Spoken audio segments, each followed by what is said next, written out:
Hey guys, welcome back to Resistance Chicks. We're your hosts, Leah and Michelle. Today is November 7th, 2017. So we are really excited. Now, obviously, there has been a horrific tragedy that has happened. However, out of it has come a lot of good, including the hero that probably saved many lives. Stephen Willeford was interviewed. He actually was interviewed by a local Arkansas station. I think he knew somebody that he used to train in shooting, was a news reporter. He contacted him and said, I would love to do an interview with you. And so he went ahead and did it. Then he did an interview with Louder with Crowder. Because Stephen's daughter is Stephen Willeford's daughter. Yeah, excuse me. Is a fan of Louder with Crowder. So Louder with Crowder kind of got an exclusive because, from what I understand, Stephen Willeford doesn't want to do any more interviews. At least right now, he's housebound. He can't get out. I mean, there's too many reporters banging down his door. So we are... he said in this interview, which we can't watch the whole thing, but we'll make sure to link to it. It's 37 minutes. This is the one with Stephen Really Crowder. Great interview. Sit down and watch the whole thing.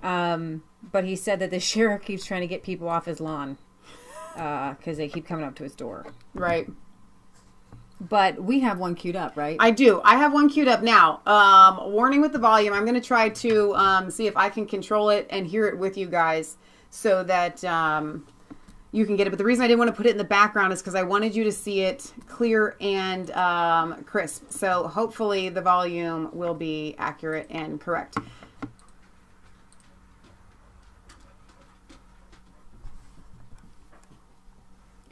Meet Stephen Willeford. He's the hero who risked his life. I didn't have any time because I kept hearing the shots one after another.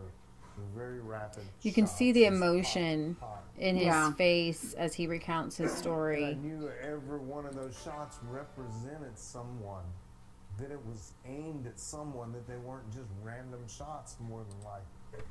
I grabbed a handful of ammunition and started loading my magazine. And I'm trying to survey the situation, not knowing what's going on. All right, I'm going to turn it up. I saw a man in a black tactical helmet with a dark shaded helmet on, and obviously looked to me like it was bulletproof vest. And he had a pistol in his hand, and we exchanged gunfire. He saw me, and I saw him, and I was standing behind a pickup truck for cover, and we exchanged. I'm like, it was surreal to me. It couldn't be happening. I could not believe it. We chased him down 539, and when we first started chasing him, he was out of sight, and the man driving the truck was I found out later his name is Johnny. He was driving at a high rate of speed, and we were trying to pass cars and catch up, and we were called 911, and we were talking to 911. I was scared for me, and I was scared for every one of them, and I was scared for my own family that just lived less than a block away. I'm no hero. I am not. I think my God, my Lord, protected me and gave me the skills to do what needed to be done. And I just wish I could have gotten there faster. If I can ask anything, I want to ask that this whole country pray for this little community. You can tell he's The cried pastor a of lot the of church tears. lost his 14-year-old daughter. I know that family well.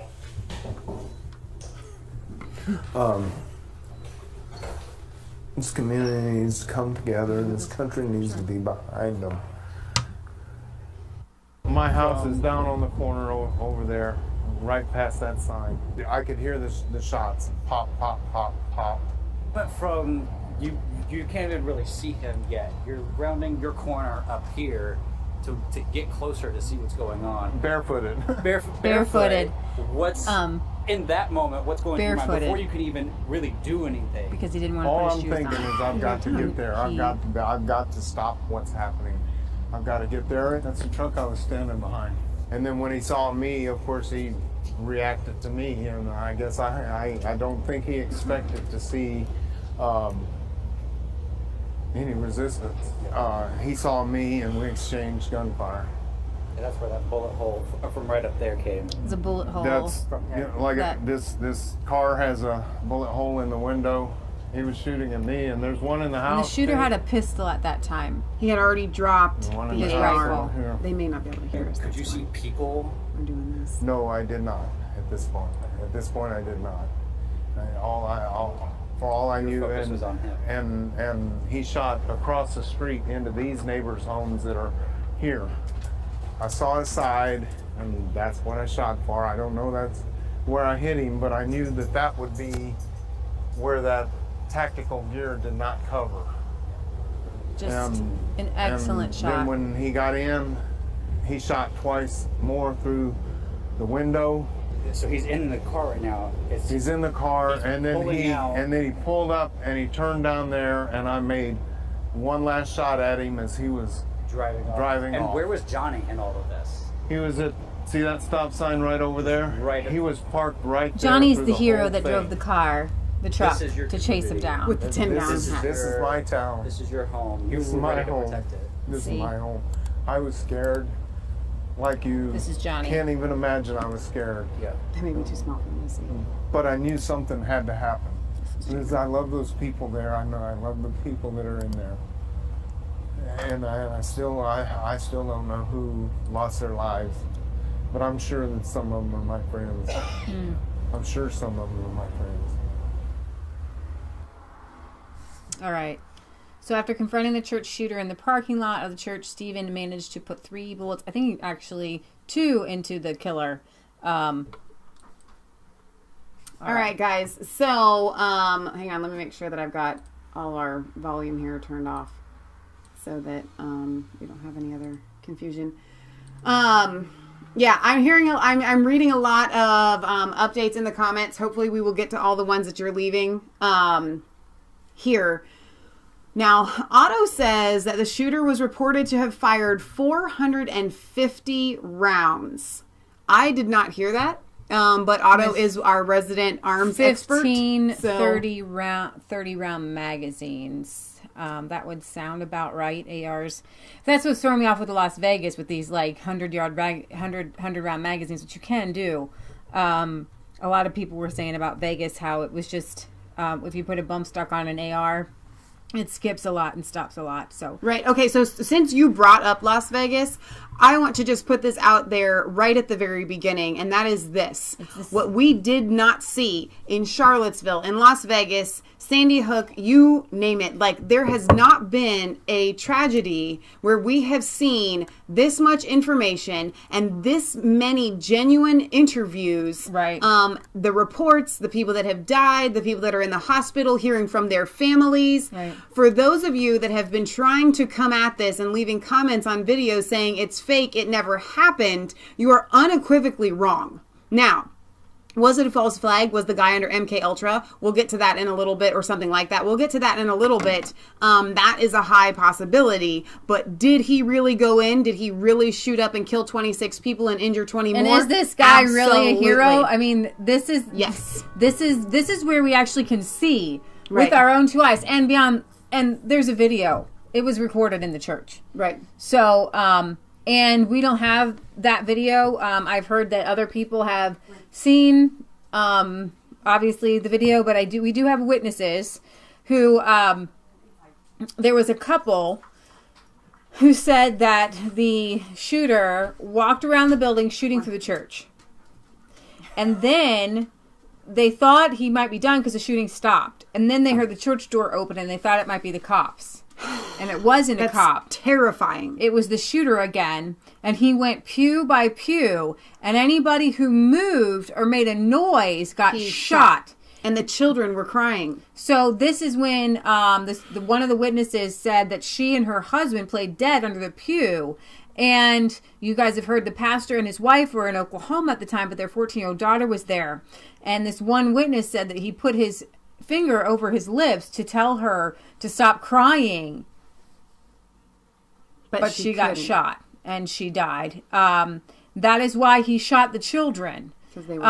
Because they were crying. You can't get a 2-year-old to stop crying. And so he just went pew by pew. Now, the witnesses also said that he went in and said, you die, you mother blanks. But we're going to kind of mix this up a little bit.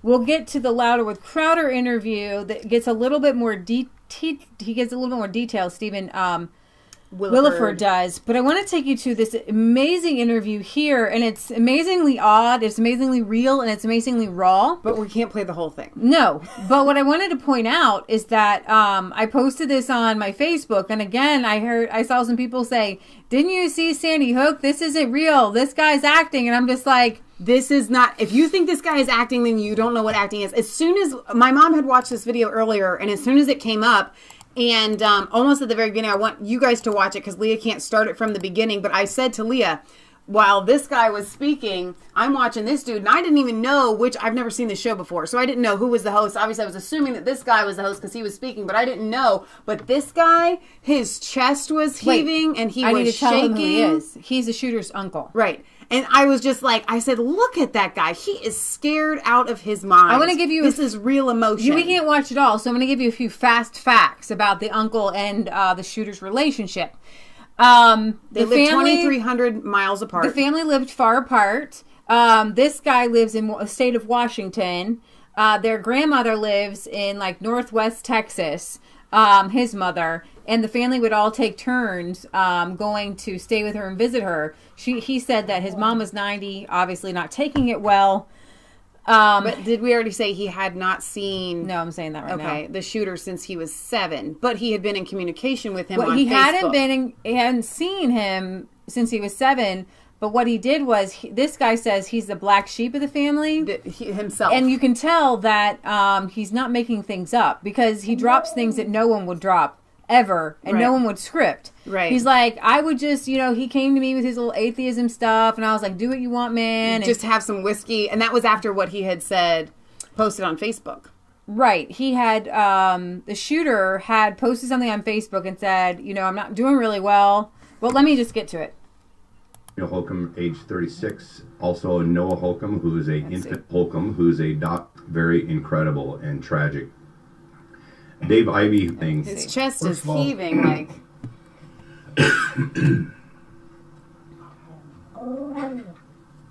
It's all right. I know guys like this. He's a rough guy. Right. This is not made up. Those are real emotions. That's not actors can't. Okay, I'm sorry. Take your time. I recognize that even reading that story that I did about that family, it's incredible loss. Our hearts and prayers go out to the victims there in Texas today, and we can only imagine what everybody's going through. It's been a very tough time for you, Dave, and I chatted with you a little bit on Facebook, and then we had a conversation on phone this morning, and you wanted to come in and share your thoughts on it. You've been contacted by a lot of media leading up to today, haven't you? Yeah, my one of my biggest questions was, how fast did they find you? I mean, they always go and try to be the first ones there. So ABC News out of New York contacted me by cell phone before Devin's name was publicly known. So they wanted an interview from me, and I just didn't have enough information. I was still gathering it myself from the news, and I'm sorry, that everything like this down in Texas happened, and I have no association with Devin nothing. I text Devin on Facebook. I message him because he is my nephew, and we talk from time to time, but it's very rare. Mm-hmm. And then explain exactly how you're related to Devin. Devin is my sister's son, and he would be my nephew. I'm his uncle. Now, you've had contact with some of the family there as well, and you actually have regular contact with Devin's mother, Rebecca. Yes. How is she doing? She's devastated, dude. I mean, her and Mickey, the husband, Devin's dad, they're just, I guess they went in the house and they turned her house upside down, and The authorities, you know, as you can imagine. that's. Well, you were the last one. You told us you were the last one to communicate with him on Facebook. Yeah. So. Well, I don't know if I was the last one, but it was within a couple hours of the event that had happened. And that was because you had read his post about his head hurting and, Yep, and not thinking correctly. He posted on Facebook that he wasn't thinking correct and his head hurt. So I private messaged. Okay, that is the main line out of the whole thing. That we want you guys to get. He said, my head is hurting and I'm not thinking correctly. And, That can only mean one of two things. right. Some sort of mind control or a demonic presence. Or a combination of both. I'm going to pause a second. Not pause, but bring you this. Sorry if I have these links up. But,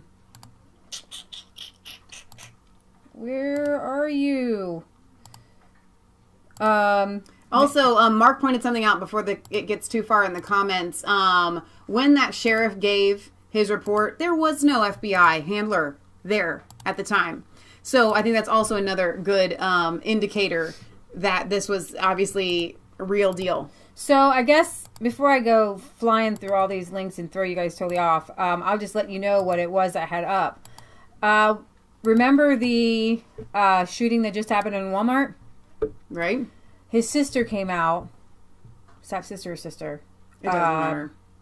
said this is not him, that he had taken like 10 LSD that night, and that it's not him, but he does hear voices. Which again would lend itself to a combination of demonic presence or, you know, like they were just saying in the chat, that MK Ultra really was just copious amounts of LSD. And I think it was Redneck that was saying that they've really gotten a lot more sophisticated since then. But it doesn't matter. I mean, drugs are involved here. There is something to say about somebody who is, we're going to get into how weird he is. The guy's he was been in a mental hospital. Yeah. And so when working, we don't want to divulge any names. Some of these guys are set free now. But when working with Teen Challenge guys, especially when they first got there, they would all tell us that when they were doing drugs, they heard voices. When they weren't doing drugs, they heard voices. Right. Exactly. Some of them are set free from drugs and they still hear voices. You know, so there is, I think, a spiritual element, and then there is the drug element. Right. Our friend Jimmy, he is awesome. He goes around telling his testimony, but he heard voices all the time in his head. Mm-hmm. And so I'm always going to associate drugs. And so if this guy is saying that he's not thinking straight and his head is hurting. Right. I don't know. That's pretty big indicator. Hey, Devin, what's up? Are you okay, bud? Here, have a shot of whiskey or something, man. Life is good. And I didn't get any response from him, and then this happened. Wow. You know, so. You mentioned that Devin was going through some personal conflicts, and you thought perhaps led to this shooting that took place on Sunday morning. What was going on in his personal life that you think might have contributed? Well, I do know that he's having problems with his ex-wife and his mother-in-law, and just from, you know, this is kind of reaffirming from what I've been reading on the news about what's going on with Devin, and I've kind of suspected this all along anyway through talking to my sister and, you know, my mom and stuff. But I never thought it would come to this at all. I mean, this is a shock to everybody, dude. Mm-hmm. You know, I woke. Yeah, dude. It's all right, Dave. Take your time. I understand that Devin has a couple of little children. One with the ex-wife, who, as I understand, was a member of the First Baptist Church there. and then a current wife that he's with. Is that correct? Danielle, I believe, is that's. I don't know if they're married, so to say. They're together. Mm-hmm. It's kind of a new relationship. They have a little boy and stuff. And so, which one was a member of the church? Was it the current? mother-in-law? And I think it's the current one. So you were assuming. I'm assuming at this point, yes. I don't know what the. It's his ex-wife's mom. That's a member. That's a member Right, of the but church. she wasn't there. Their that personal day. life, you know, like they're my neighbors. So- because we're 2,300 miles across the Let country. me see. Dave, let me ask you this question, because it was abundantly clear to me in my conversations I had with you before you even came into the studio that this has been really, really tough on you. And it's obvious to anybody watching this today that's true. You've been contacted by media and people from all over the country. In fact, maybe as many as 100 different. He says he doesn't want to be media has interviewed made- anymore. News sources message me and they don't talk to any person. You know, my mom just turned 90. She's ill herself, you know, and Lives how far away from where? Let me see. Evan and their other kids, Wanted to you get to know, the what place he where does. And he talks to me because he's comfortable talking to me. Mhm. Because I'm kind of the outcast of the family. I'm Now not listen the to this. Christian. I'm not the, you know, I kind of support his idea as he's an atheist. Okay, well, so what? Big deal, dude. You know, if you want to go target practice, go target practice. Hey, you want to smoke a bud? No problem, bud. You know, I'm open with him. I can talk to him. Mm-hmm. You know, and our conversation, you know, he'll ask me, hey, man, can you get me some bud from the state of Washington, you know, where you live at? Because I know you get it up there and it's legal. You know, and this is the kind of chat we have. Mm-hmm. You know, but Now- nothing, nowhere did it go to the point where, hey, Dave, I'm going to go do this or do that, and I'm thinking about not even None of in that. this life. We're not going to Can you have describe the his behavior? pause it. I think you had mentioned before. we're not going to have the discussion about marijuana here on the show. However, I think it's pretty safe to say that if this was scripted and that guy was an actor, that probably would not have flown out his mouth. Because that's not exactly something that I have no idea what you just did there. There you go. That's not exactly something that you want people to know, that you might be sending marijuana illegally over state lines. But it does establish a fact that Devin did drugs. Whether you think that marijuana should be legal or not, right now in the state that he was in, it's not. And so he obviously did have a drug use that we know of. And what's interesting, another point, is that I just read two stories last week where women murdered children while high. On marijuana. And other people were like, it wasn't the marijuana. I'm just like, I'm going to tell you something. There is something to being, having your mind altered. Right. You see things. You feel things. Some people feel things crawling on them. They swat at things. Right. Marijuana Was that post affects... that Jimmy commented on your page, or was it on? Yeah, it was or on was my this- page. okay. Yeah, I think so. I'm gonna pull that. No, it was some. Yeah, it was on my page. Okay.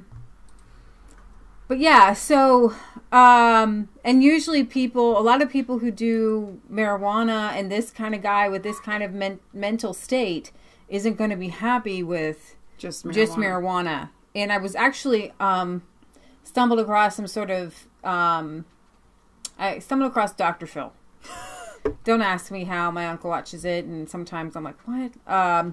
So there's a mom who, her daughter was smoking herself sick. She said that she'd come home completely plastered with her mind gone. Wow. So she's like, here's how you smoke pot. So she would smoke pot with her daughter, and then they'd meditate to try to get her to not smoke too much at one time. Okay. But like admitting, like anybody who smokes pot admits to the fact that you can get totally plastered.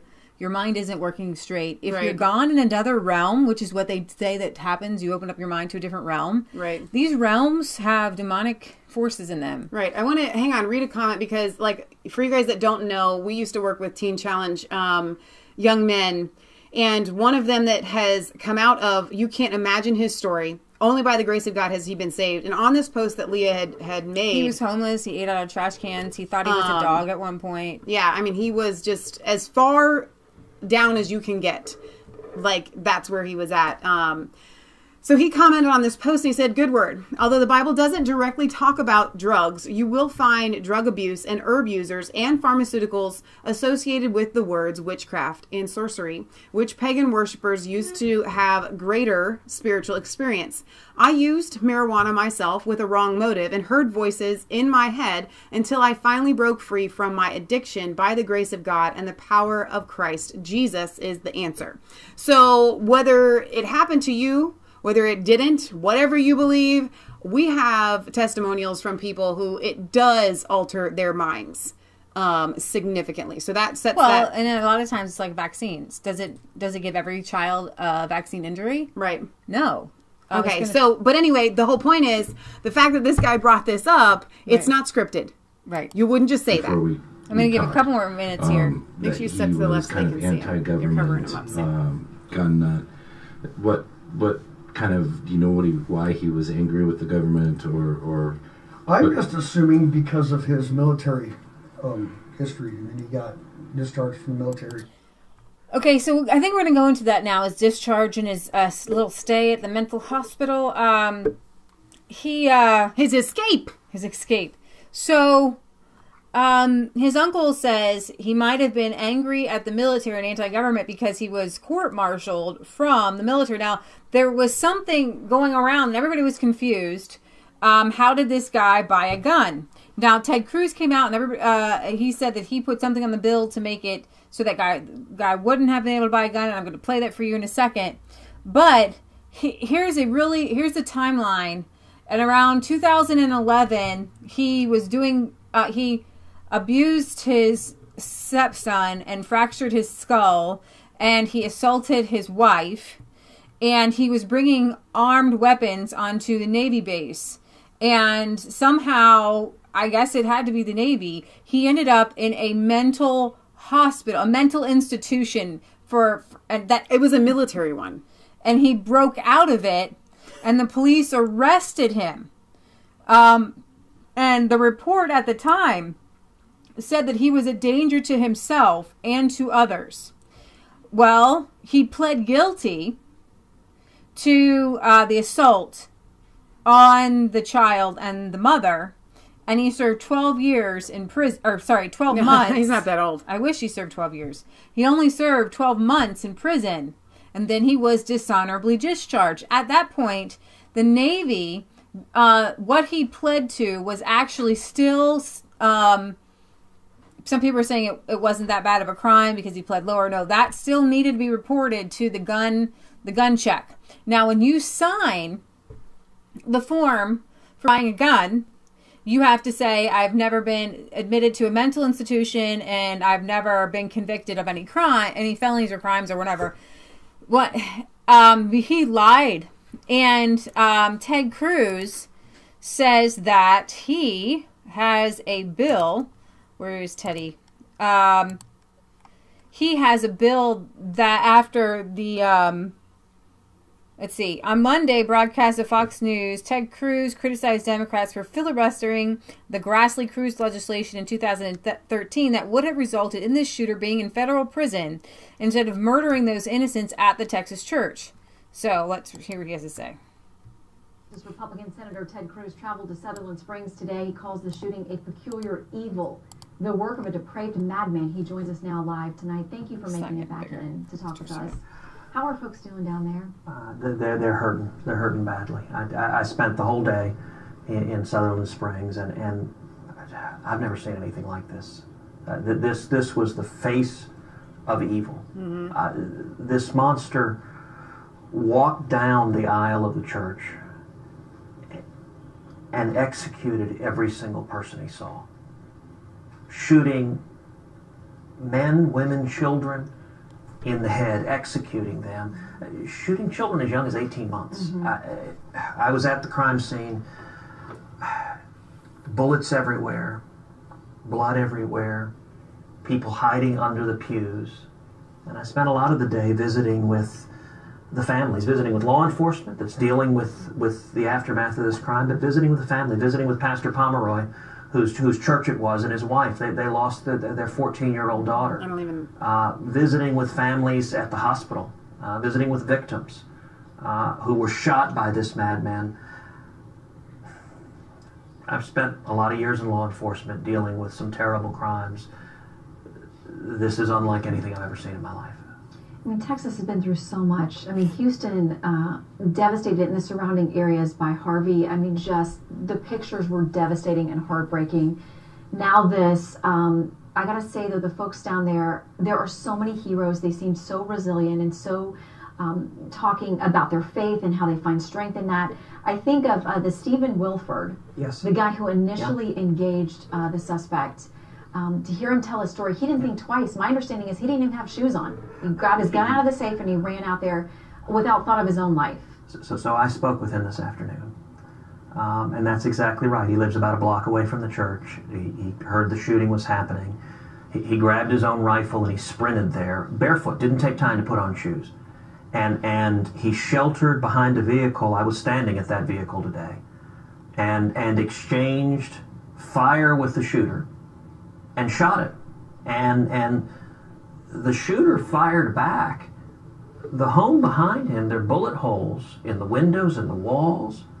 And I talked with a lot of law enforcement agents today, both Texas DPS agents, Texas Rangers, FBI. Every single law enforcement agent I asked about it said that had Mr. Willeford not stepped up and engaged and shot the shooter, that a lot more people would have been killed. That he would have, he was still on a rampage, and this could very easily have ended with a lot of law enforcement losing their life and potentially a lot more victims. And I'll tell you, Mr. Willeford is not someone who wants attention. The media is putting a lot of attention on him, but you know, one thing he said when I talked to him, he said he was scared out of his mind. And I said, sir, courage is not the absence of fear. Courage is acting in the face of fear. And I just said, thank you for the lives you saved. We may never know who's still alive because you were willing to risk your own life to stop a deranged lunatic madman who was set on mass murder. Some things we learned from the Air Force this afternoon about the suspect. He had a 2012 conviction on domestic violence issues, 2014 a bad conduct discharge. The information, they say, if it had been properly entered, would have stopped him from these multiple gun purchases. The Air Force says the info didn't get entered. They've got the Inspector General of the Air Force now looking into this. How concerned are you that this is an issue? I am deeply concerned. And Shannon, I'll tell you, as I was flying back from Texas to D.C. this evening, I was getting, to be honest, more and more angry sitting on the plane because this should have been stopped beforehand. Under federal law, it was illegal for this individual to purchase a firearm. He had a conviction for a crime that's punishable by more than a year in prison, and he had a conviction for multiple domestic violence crimes. Both of those, it's already ineligible. But several things happened. Number one, the Air Force, the Obama administration, didn't report those convictions to the NCIS database. That's an endemic problem. It's a problem with the federal government. It's a problem with the states. And so when he went in to buy the guns, they ran the background check, and they didn't find it because it wasn't in the database. That's insane. But I'll tell you, we could have prevented this. In 2013, in the wake of Sandy Hook, I joined with Chuck Grassley. We introduced legislation that was called the Grassley-Cruz legislation. And it was aggressive legislation targeting felons and violent criminals to stop them from getting guns. There were a couple elements of that legislation that were critical. One, it mandated that federal agencies, including the Air Force, report to the NCIS because that was a problem back then. But two, and this is an even more critical piece, if it had been reported to the background database, when he went into Academy to buy these weapons, he lied on the forms. That is a felony to lie on those forms. The Obama administration didn't prosecute those cases. In 2010, 48,000 felons and fugitives lied and illegally tried to purchase guns. They prosecuted only 44 of them. Oh my and that becomes a big part of this argument because people want more gun control laws, but if we're not enforcing the ones we have now, that's a big issue. And let me draw a quick distinction. Quickly, because gun control for felons and fugitives, yes. For individual citizens, law-abiding citizens, no. And the Democrats filibustered the legislation that would have resulted in this shooter being in federal prison instead of murdering those innocents in that Texas church. That was the key of the whole thing that I wanted you to see, but the whole interview was really interesting, so we watched it. The legislation that Cruz put forward would have had this guy in prison for lying on because the form. he lied on the form. And it would have had, I mean, he just said there was somewhere around 48,000 felons that lied on the form, and they only convicted 44 of them. Right. So it should have been all of those people should have been in federal prison. In federal prison. It's supposed he would have made it a felony to lie on those forms. Now, it's so interesting that anybody with common sense can see that we don't want criminals to be able to buy guns. Right. Okay, so I understand that. Everybody who's for the Second Amendment doesn't want criminals to be able to access weapons. Right. However, you have Chicago and Baltimore where guns are illegal, and yet all these criminals find guns. If you're a criminal, you're going to find a gun. And when we look at tragedies, when we look at mass murder, when we look at harm done to human beings, guns are not the only way to hurt people. And guns tend to be one of the easier ways to hurt people. Right. But now terrorists are finding that actually a truck can run over people just as easily. Right. So speaking of which, I'm hoping that we can now get back to the Louder with Crowder interview where we find that our favorite Texan hero, Stephen Willeford, did not go out and combat the perpetrator with a shotgun or some .22 or even a handgun or a pistol. He actually says to Steven Crowder, if I had gone to this fight with a pistol, it would have been futile. No, he went to that fight with an AR-15. And I also wanted to point out that this CNN interview here with the Johnny guy who drove the car. It's really great. It's really good, and I want to play a second of it, but I want to kind of hit a punchline that Michelle and I were just like, CNN should not have done this interview. They did a bad thing. Because the whole time, all you're getting from it is that good guys need AR-15s. Exactly. Because he asked the guy what kind of gun it was, and it was an AR-15. So we hear every day the AR-15s, the assault rifles should be banned. Right. They're called assault rifles. They're as Matt could tell you better. He's our gun expert. But Matt's AR-15 shoots at .223. Which the casing is large, but the bullet is small. And it's actually not that large. It's kind of like a long, skinny .22. Yeah, but what I mean is that it looks kind of like like this big deadly thing, but it's not like a hollow point. It's not even like a 9mm, but it's gives you the ability to. I think you can get hollow point .223s. Okay. Well, what I'm saying is that he didn't have them. But my point is that it gives you the ability to hone in on your target different than a shotgun. People want to use shotguns for their defense. I'll tell you why the AR became a purchase for this household. Because we wanted to have a weapon that would be useful for hunting and protection in and zombie apocalypse type scenario. Right. And that is the gun that was researched and decided upon rather than some sort of other rifle. Right. It's not a gun that people actually do a lot of hunting with, but it's more of a all-around gun, you could say. But let's get to his interview here that's set up with Crowder. And I ran back and Let's see. Dad, this story broke. What happened? What did you hear? What went through your mind? What went down that day? I was at home and I was actually in my room relaxing, and I started hearing a sound, and it sounded like someone tapping on my window. I'm about a block away from the church. Okay. And my older daughter ran in. She was cleaning dishes in the kitchen, and she ran into my room and said, "Dad, doesn't that sound like gunfire?" And I told her, I said, "That sounds like someone tapping on the window," and it was just a rapid tapping. And I went to the window and opened the window, and I could not see anything. But I followed her into the kitchen. So I want to kind of fill it in here so we can get to a little bit past the beginning.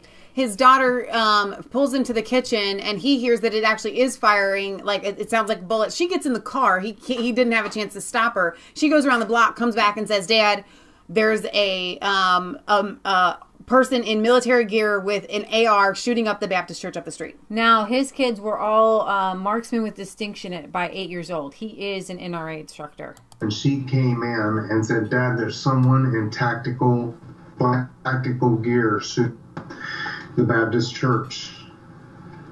And I said, "Call your mom." And so he tells his wife to stay where she's at. And then he tells his daughter to fill another magazine. Because he wanted to give her something to do so that she wouldn't come with him. And my other daughter, I told her, "Love me another magazine." Keep going. And I knew she could. Okay. Oh, they were NRA distinguished experts. Right. That shot was assigned, he was shooting at another person every time I heard a shot. And that's why he fired, left without the shoes on. And I didn't have time to put shoes on. It's the time of the year that I'm growing my Santa beard. He goes on to say that he rides with the First Baptist Church and he plays Santa. The neighbor's house, I see a gray SUV sitting in the middle of the highway. And then the car is running with the door open. He knows that doesn't fit the narrative. He had that on. Anything that makes sense. And you know, I'm a Christian. Sure. And I believe at that point, and maybe this sounds a little off. I love this part. Some of your viewers that aren't Christians, I believe the Holy Spirit was on me. Yes. Because I had the presence of mind to look at what was going on. And as we exchanged fire, I noticed that the side was one of those tactical vests that velcros across. Listen to this. Meaning he has Kevlar in the front, Kevlar in the back, nothing in the side. How far away was he at this point? That's how he got him. Would you say? 20 yards. Okay, so 20 yards, so you can see that clearly, and someone like you is trained with firearms. 20 yards is well within what you would practice with. I had a AR-15 with an EOTech on it. Sure. And I trained at 20 yards. That's no real great, amazing shot. I shot between the two Kevlar plates. Well, that is a great shot. It's a pretty good shot. Not to just heap praise, because I know everyone else will, but to have that frame of mind, and like you said, that foresight. I know people are going to be asking, did this come with your NRA instructor training, military background? Because most people would not think to look for this, to be aware of your surroundings. It is remarkable. Well, that's what I'm telling you. I can't explain the clarity of mind that I had. I can't explain. That's why he's saying it's the Holy Spirit. And not only that, but I was using the neighbor's Dodge pickup truck. He had a 4-wheel drive Dodge pickup truck in his driveway, and I was using it. All he had for a shot for me is my head, because I was behind the truck and using it for cover. Okay. And we exchanged fire, and he hit the neighbor's car's windshield. He hit the neighbor's house, and he got into the vehicle, and I fired it again. And he fired 2 more shots through his side. Well, actually, he fired 2 shots through his side window first, and I noticed the 2 distinct pistol shots coming through the sides of the window. And I fired my AR-15 again, and it took the window down. It fell. Okay. And I took another shot. And at this point, I'm shooting where his head would be. Right. And that is why they couldn't decide whether his shot hit him in the head or whether he committed suicide, but he did. But he did actually shoot himself. And here's my Michelle theory, and you guys can disagree with me if you want. That's fine.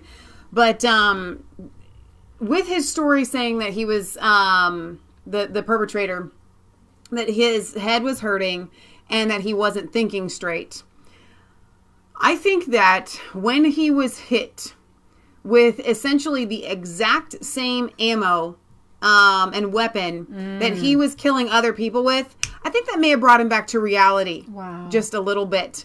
And while he had that Kevlar on, which says he didn't want to die, somebody said on InfoWars that he was headed to the church down the street. I don't know. He could have been.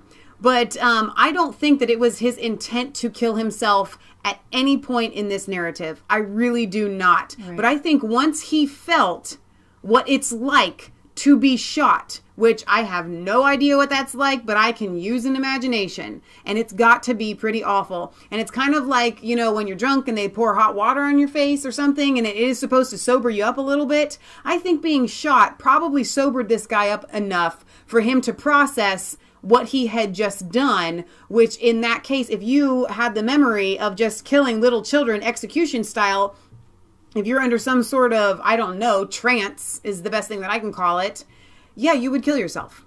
You just would at that moment kill yourself, because to me, the shooting of the head, him trying to kill himself or killing himself, doesn't fit with the Kevlar, doesn't fit with what we're seeing. And so I think that he had to have almost a moment of clarity that he must have just realized, oh my gosh. And he called his dad. And he did call his dad. Know what he said, his dad hasn't said. Right. It just, well, I thought somebody had said that he said to his dad, I'm dying, or, you know, I've been shot. That's what I had read. So this is a fantastic interview. Go get your tissues and watch the whole thing. Yes. This is a really great interview. He gets into more detail that you at the final will link scene. To that video in the description. It's a funny time where the police show up, one squad car, and over a megaphone says, "Get out of the car with your hands up." And so Steven at that point puts his gun down and kind of puts his hands up, and the guy's like, "Not you," because what Steven says is at that point there was only one cop there, and he didn't have any backup, and he was like, "I was the backup." So Chris Cuomo actually did do a heartfelt, it felt my heart, interview here. I'm going to give you a piece here about how the community comes together. He's not my favorite, obviously. When something's not right, we just come together and, you know, we try and figure it out. But we saw it last night, but that's going to be the strength now, is that you do know each other. You do care about each other in a way that just goes beyond a name and a face. It's all family here now. It is. It is. I mean, we do Girl Scout fundraisers when my daughter's in Girl Scouts at the church. And, you know, the pastor's kids would come over and always invite me to the fall festival. And, you know, it was just... Did you know his 14-year-old, Pastor Pomeroy's daughter? Not very well, but I had met her, you know, several times. And, you know, over the course of the year, they were very respectful with their ministry. She was adopted, by the way. You know what, I'm a little bit busy, but if you can come back up, sure, no problem. You know, they were in no way pushy, and they were very giving, very accepting. There was a food pantry that they started. They were very active in the community. If there was a problem at the church when the church was closed, you know, the entire community has his cell phone number. So, you know, hey, maybe there's somebody over there, and, you know, we're not sure. Right down to my FedEx packages ended up at the church and vice versa. So we just, I can't imagine what Mr. Pomeroy and his family is going through right now, as well as the rest of the families. Wow, and the rest of this community. Kathleen, thank you for telling us about what makes this place special. So we'll try to drop that in there. I did. Okay, and then one more. Want you to see again Johnny here, who was the hero. Up to the intersection. I just left the VP station, pulled up to the intersection, as I normally do, going back to her house, and right whenever I had pulled up, I saw the shooter coming out about where the cars were parked, and the other gentleman coming from across the street. Both had weapons drawn, and in a matter of half a second, there was exchange of gunfire. It lasted just a few seconds, and the shooter got in his vehicle and took off, and the gentleman with the rifle came across the street, opened my door, and said he just shot up the church, and we got to chase him, and I said, let's go. Let's go. So then we didn't even stop at this intersection. We just buzzed right on through, and it got pretty fast. We were doing about 95, going down 539 to keep up with him and let dispatch know where he was going, because I didn't know if anyone had a clue or not of which direction he had gone. I know that all the police were coming to the church to help, but you know, I wanted to pursue him to make sure he got caught. How long was this chase? It was about 10 or 12 minutes long. How did it end? It ended with him wrecking his vehicle into the bar ditch. And did you then walk up to the vehicle? No, sir. No, sir. I stayed on the pavement. The other gentleman got out immediately, drew his rifle on him, and he was telling him to get out, and the shooter never got out. But we barricaded behind my truck until police showed up, and I directed traffic to stop in case there was gunfire. But until police showed up, it was pretty much at a standstill. Did you see the killer get shot in that exchange of gunfire that happened right here behind us? No, sir. I didn't particularly see anybody get shot. They were just shooting at each other. I can't verify any hits. So, you saw two men shooting at each other. Yes, sir. The other hero tells you that this killer just shot up a church. He drives off. He tells you to chase him. You tell me. You say, "Let's go." Yeah. Did you have any second thoughts? What was running through your head right then? Nothing. Get him. Get him. Why? Get That's him. what you do. That's what you do. Texas. You chase the bad guy. Chase that bad guy. Summer, your boyfriend, just helped, bring down a man who killed 26 people. What do you think of that? I think it's awesome. I didn't pick a better person to do that. Right place, the wrong time, technically, but he did an amazing job. Do you think he had it in him? Did you think he had it in him? Of course. I always believe in him. Does it worry you at all? I wasn't worried until later, all the news stories and everything else coming out, and I wasn't hearing from him for a while, so I did get worried. Johnny, the other guy, anything Why he you can didn't tell us call her about him? right away? How long is a while? He's very much a hero. He acted quicker than he could think as well. He did absolutely the right thing, which was try and take him down on the scene. From what I know, he was just taking a nap and heard the gunshots and reacted. What kind of gun did he have? He had an AR-15. So they both the killer and the individual you drove had AR-15s. The killer, from what I heard, had a pistol during the firefight. Right. Which is the main part that I saw. And then the guy with you, the other This is hero, where he shouldn't have had asked his this question. Yes, he had his own AR-15, yes, sir. And he Oops. came out, he was barefooted. He was barefoot? Yes. Yeah, he had no shoes on or nothing, but he was ready to act, and the moment police got there and everything, he did all the right things. Grabbed his gun before he grabbed his shoes. Yes. Which tells you something about the mindset of the other hero involved in this. You said the chase was 12 to 15 minutes long. That's an eternity. So, yeah, what's incredibly interesting is this whole interview is praising the good guy with an AR-15. I know, I can't believe it's CNN. Over and over and over again. The whole narrative, the whole anti-gun narrative, It's this blown is not out of the water. This is not the case that Well, and the whole anti-NRA, Right. this guy was an NRA instructor. Right, Stephen exactly. Willeford. Exactly. Red flags everywhere. Texas shooter cracked infant stepson's skull, punched a dog, stalked a woman.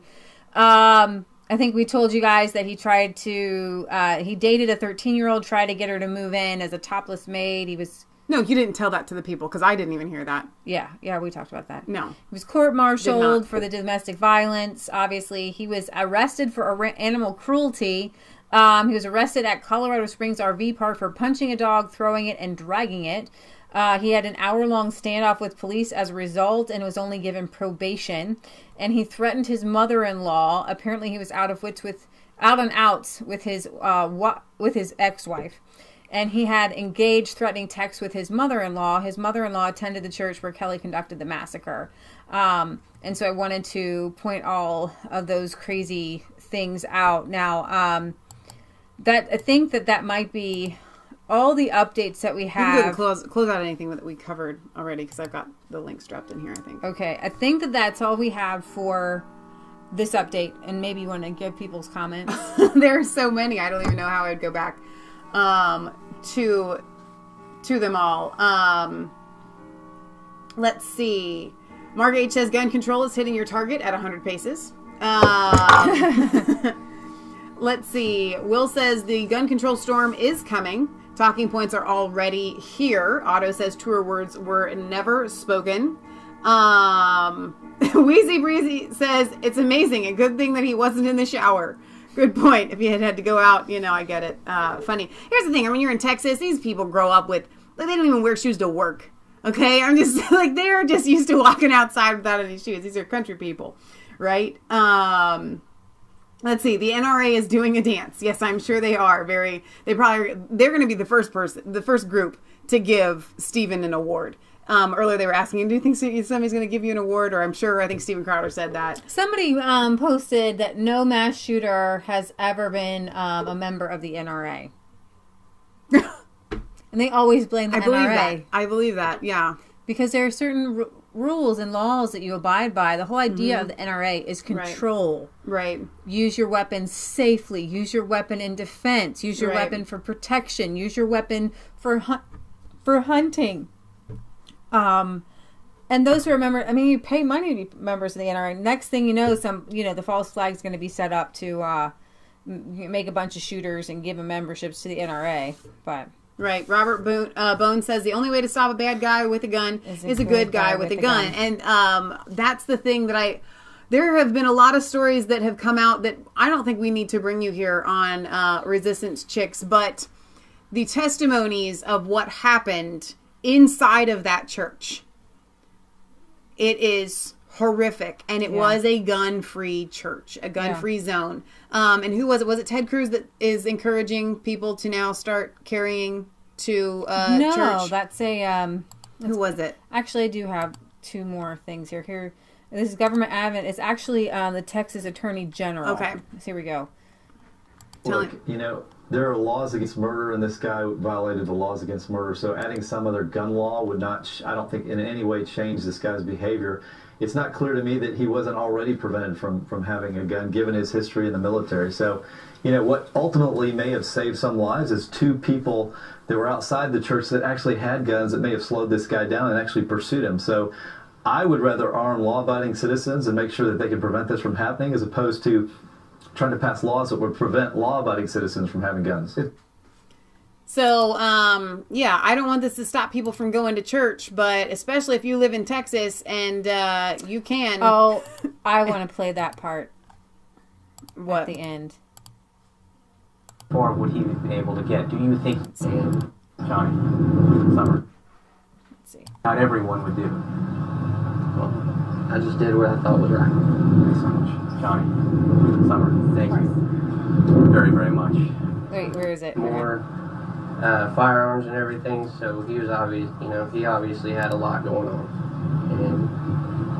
and it was put to a stop, and that's what matters. You guys need to go to church this Sunday in town here? Probably. Absolutely. All right, Johnny, Summer. You guys, it's the guy on CNN just asked them if they were going to go to church on Sunday. Did hell just freeze over? I mean, I don't know. It's a little bit surreal. Pro-gun, pro-AR-15, going to church on Sunday. I gotta tell you guys, I feel like we're being played here. I'm just kidding. Know. I'm kidding. I think it's God. I think that... It is God. It absolutely is. They didn't get the memo. Here's the thing. People are people, and your hearts are moved, and common sense is common sense.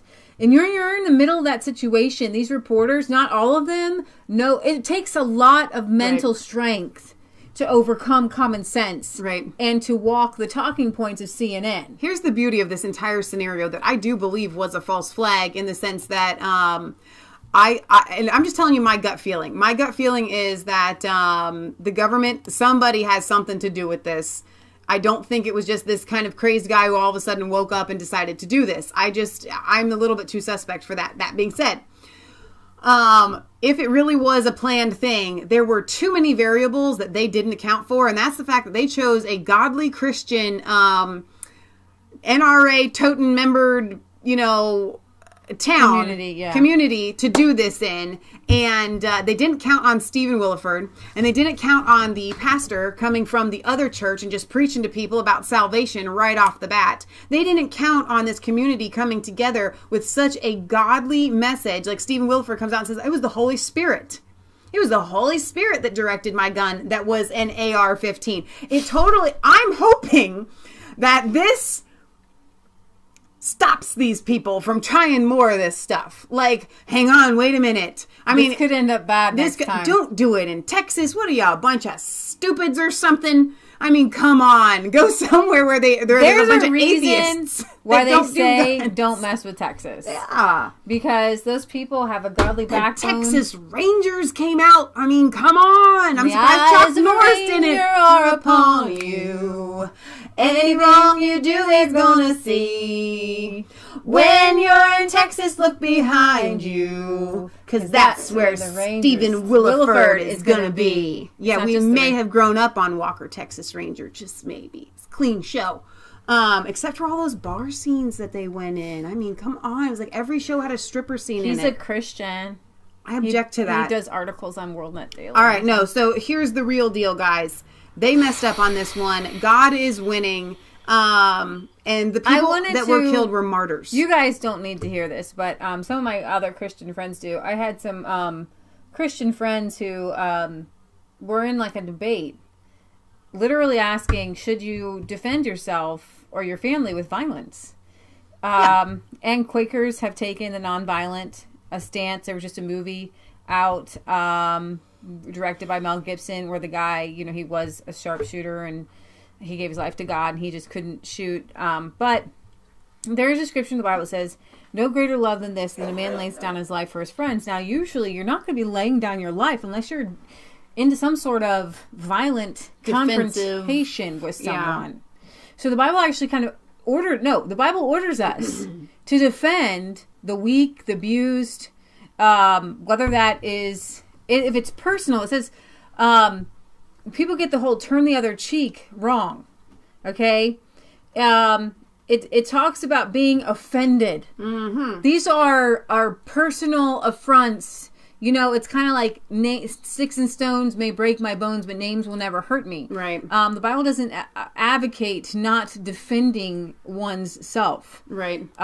Jesus said, you know, to everyone actually kind of carried a sword for defense back then. So yeah, I actually pulled this up, and I wanted to just read it. It's from Luke 22:36, and he says to them, now, if you have a purse, take it, and also a bag, and if you don't have a sword, sell your daggum clothing and buy one. Now, what did Stephen Willeford do? He forwent his apparel.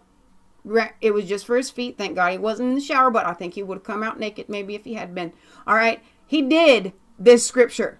Okay. Mm-hmm. He forwent the apparel to take the weapon to defend, which I think is absolutely amazing. So that there is a scripture for that. Okay. Yes. Why would the disciples have needed a sword unless it was, I mean, what are you just supposed to wear it and like not be ready to use it? I mean, well, and then one of the disciples said, here's two. And he goes, that's enough. You're good. No, you only need one. You're good. Take right. Yeah. So anyways, do you want to take any more comments? Do I want to take any more comments? Let's see. Gary M. says the CIA will murder anyone to take our guns so that they can control us. Very well said. Common sense, we're coming for all the pedophiles. Their end is near. True. The deep state does work with demons, Colleen says. I absolutely agree with that.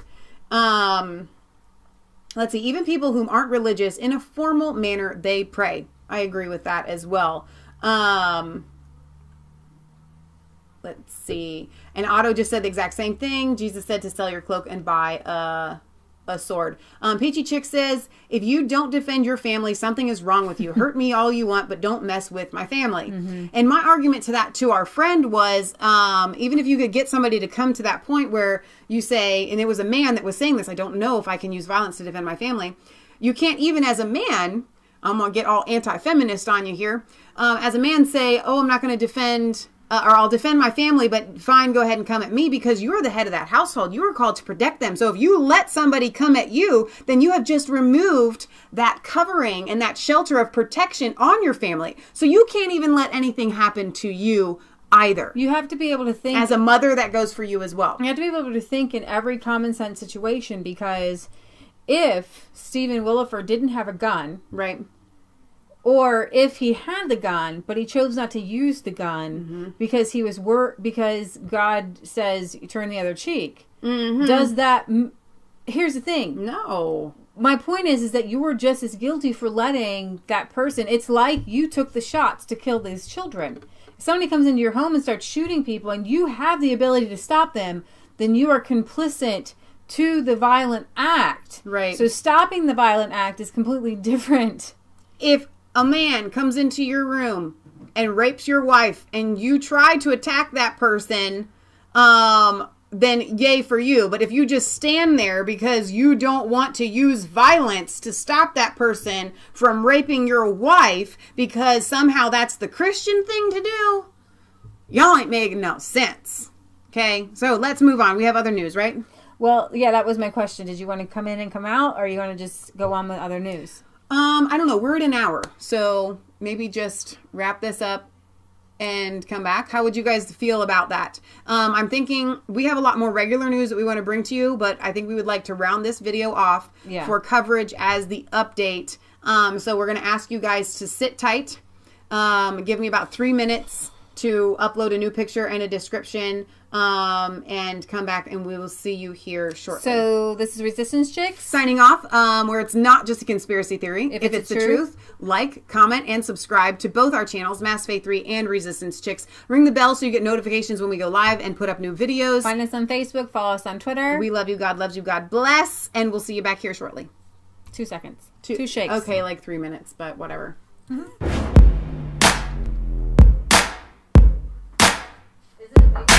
I was cold.